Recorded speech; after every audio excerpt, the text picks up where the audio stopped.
You know, ever since I did that video on Mayu, I've been dying to do another character analysis. With it being the day of love, I don't know who's more worthy of one than the subject of today's video.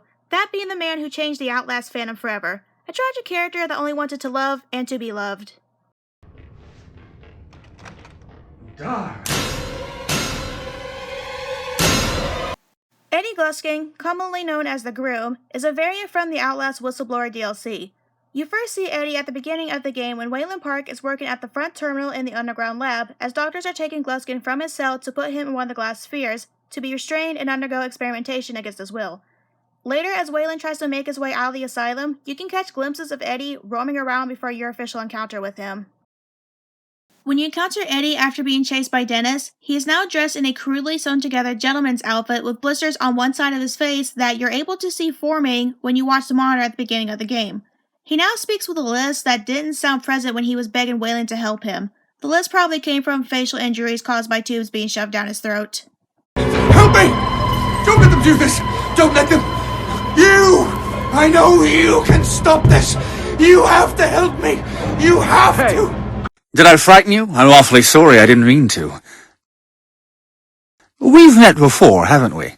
I know I've seen your face. Maybe just before I woke up. Though it seems like a dream now, being here with you. When it comes to his personality, Eddie Gluskin is admittedly very charming, with how he calls the player darling, speaking like a true gentleman, sweet-talking his bride-to-be and giving flattering compliments. Also, he can sing. When I was a boy, my mother often said to me, "Get married, son, and see how happy you will be." I have looked all over, but no girlie can I find who seems to be just like the little girl I have in mind.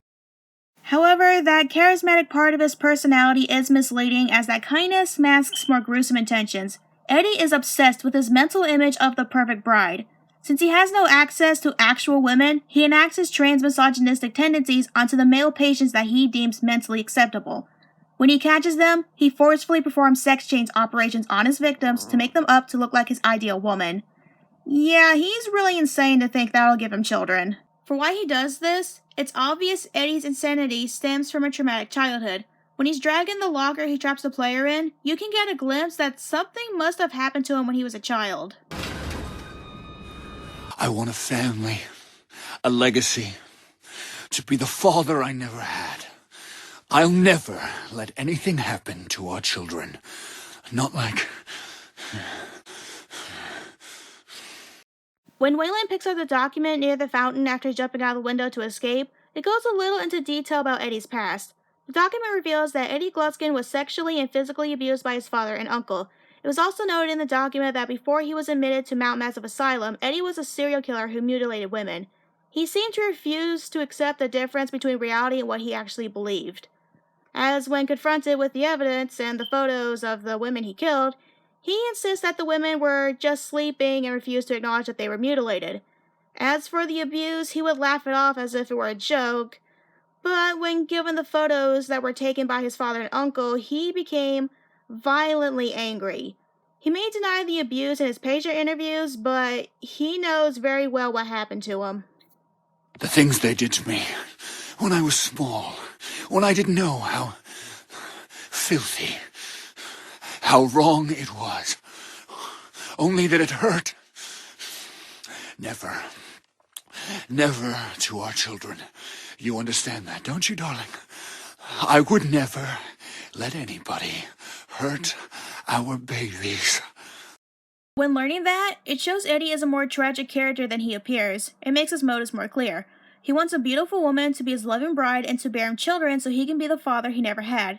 So you can't really blame the guy for how he is. He just wants to be a better father to his kids than how his dad was for him. Eddie does have his moments of anger, as we see he gets angry when his victims, understandably, don't want to play along with his fantasies.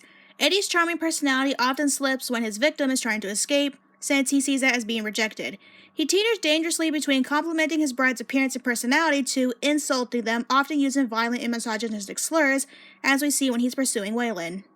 Filthy sluts! You're like all the others. You don't deserve my children. You don't even deserve to live. You belong with the others, darling whore! You're nobody's mother. You could have been beautiful. I'll rip the womb from your rotten guts. Whore! Why would you do this to me? Eddie Gluskin meets his end when he catches Waylon and attempts to hang him as punishment for betraying him. Waylon's weight was too much for Eddie to handle as Waylon struggles for his life, causing the ceiling and pulley system to come apart. The shift in weight causes Eddie to get caught by the ropes and impaled by a metal rod as he got strung up. With his dying breath, Eddie holds Waylon's hands and utters his final words. We could have been beautiful. Eddie is patient, and Eddie is true.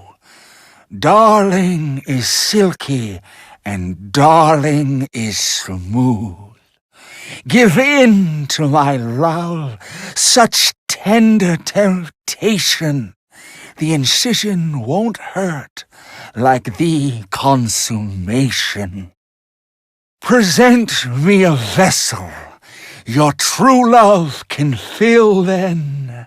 Just close your eyes and think of our children. Happy Valentine's Day, darling. Thank you so much for watching. If you enjoyed this video, give it a like so I know to do more. Subscribe to the channel for more geek culture related content and be sure to check out these featured videos. Bye!